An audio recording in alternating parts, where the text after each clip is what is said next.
রাস কথার অর্থ হচ্ছে রস, আর এই শ্রীকৃষ্ণের রস আস্বাদন করতেই আমরা প্রতিবারের মতো এবারেও চলে এসেছিলাম শাক্ত বৈষ্ণবের মিলনক্ষেত্র শ্রীধাম শান্তিপুরে। তোমরা হয়তো জানো যে আমার বাপের বাড়ি হচ্ছে শান্তিপুর, আর সেই কারণে ভাঙা রাসের দিনে হলেও কিন্তু আমরা চলে এসেছিলাম শান্তিপুরে, কারণ যেহেতু মাঝের রাসের দিন কার্তিক পুজো ছিল সেই কারণে কিন্তু আমার আসা হয়নি। তাই ভাঙা রাসের দিনই সকালবেলা বেরিয়ে পড়েছিলাম এই ঠাকুরের মণ্ডপগুলো দেখতে। দেখো এইগুলো কিন্তু অসাধারণ সুন্দর লাগছিল। এগুলো দেখো ঝুড়ি বাঁশ এবং বেত দিয়ে তৈরি করা পুরো প্যান্ডেলটার ডেকোরেশনটা।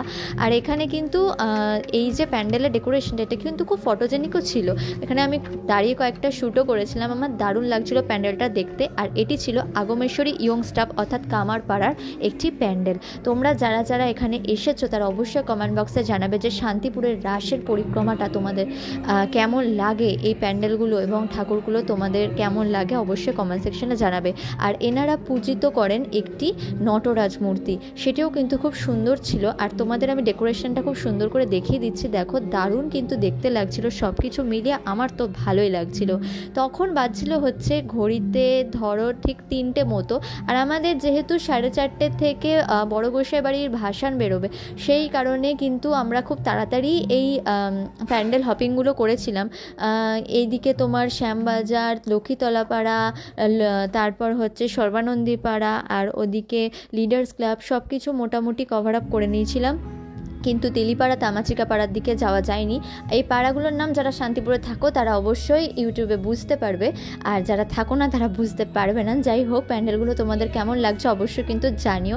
প্রত্যেক বছরের ন্যায় এবছরও কিন্তু শান্তিপুরে মণ্ডপগুলো অসাধারণ সুন্দর হয়েছিল, তোমরা দেখতে পাচ্ছ। আর এই দেখো এটি একটি বদ্রীনাথের মন্দির করেছিল, জানো যেটা কেদারনাথ বদ্রীনাথ, সেই বদ্রীনাথের মন্দিরটা কিন্তু লক্ষ্মীতলা পাড়া বারোয়ারির এরা করেছিল এবং খুব সুন্দর করেই করেছিল। আর এনারা পূজিত করেন একটি সত্যনারায়ণ ঠাকুরের, সেই মূর্তিটাও কিন্তু অসাধারণ ছিল। আর ভেতরের ডেকোরেশনটা ঠিক ছিল এই রকম। আমার তো বেশ দারুণ লাগছিল, তোমাদের কেমন লাগছে সেটা জানিও। আর এখানে কিন্তু প্রত্যেকটা শ্রীকৃষ্ণের বিভিন্ন অবতার এখানে প্যান্ডেলের ভেতরে রয়েছে। আর এনারা কিন্তু লক্ষ্মী নারায়ণের কৃষ্ণের পুজো করেন। আর এই দেখো এখানে কিন্তু অনেক লাইটিং দেখলে তোমরা, সেগুলো কিন্তু ভাসানে বেরোবে এবং সেগুলো ওখানেও মাঝের রাস, ভাঙা রাস নয়, মাঝের রাস প্রথম রাসে কিন্তু ওগুলো লাগানো থাকে, ওগুলো দেখানো। আর এই প্যান্ডেলটাও দেখো অসাধারণ সুন্দর করেছিল, ঠিক ফুলের মতো ডেকোরেশনের ভেতরটা ছিল এরকম। এটা ছিল তারামার ক্লাবের যে প্যান্ডেল, সেটা এখানে এনারা পূজিত করেন একটি তারামার মূর্তি, সেটা আমি তোমাদের সাথে শেয়ার করে দিয়েছি। তোমরা জানিও তোমাদের কেমন লাগছে প্যান্ডেলটা। এখানেও কিন্তু আমি কটা ফটো তুলেছিলাম, দারুণ লাগছিল ভেতরটা, কারণ একটি মিষ্টি মধুর আলোর ছিল, সেই আলোতে কিন্তু এই ফুলগুলো এমনভাবে লাগছিল যে যাতে ফটোগুলো খুব সুন্দর সুন্দর উঠছিল। তো তারপরেই আমরা তোমাদেরকে দেখাচ্ছি, দেখো এখানে রাজযাত্রীরা কি সুন্দর বসে পড়েছে, চেয়ার টেবিল কত সব বুকিং করে। তখন বাজে ঘড়িতে ধরো 3:30 মতো, আর দেখো সবাই কিন্তু এখন থেকে বসে গেছে। আর এই দেখো এটি ছিল শ্যামবাজারের প্যান্ডেল, এটি অ্যাকচুয়ালি আমার পাড়া।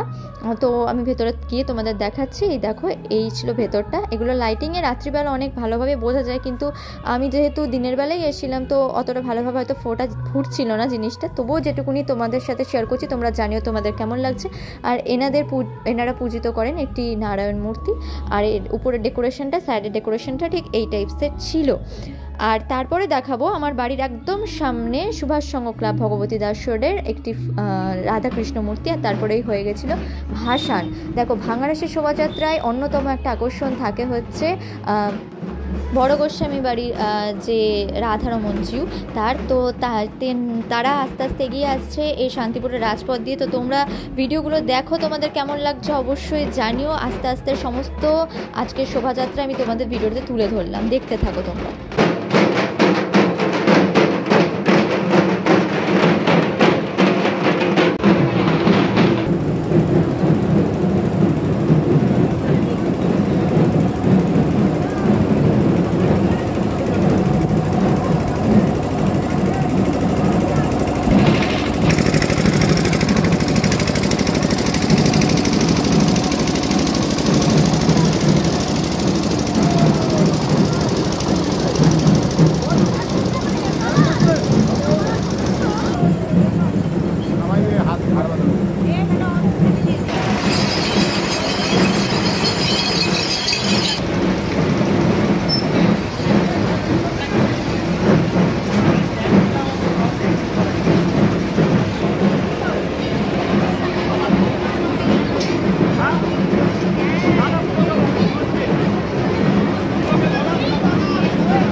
বৃন্দাবন থেকে আগত কিছু মানুষ দেখো কি সুন্দর করে নাচছিল, এখানে খুব সুন্দর গানে এরা নৃত্য করছিল, দারুণ লাগছিল দেখতে, রাধা কৃষ্ণ সেজে এরা নাচছিলেন। তো এখানে একটা বৃন্দাবনেরই গান ব্যাক সাইডে চলছিল, তো দেখো খুব সুন্দর লাগছিল এনাদের।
আমার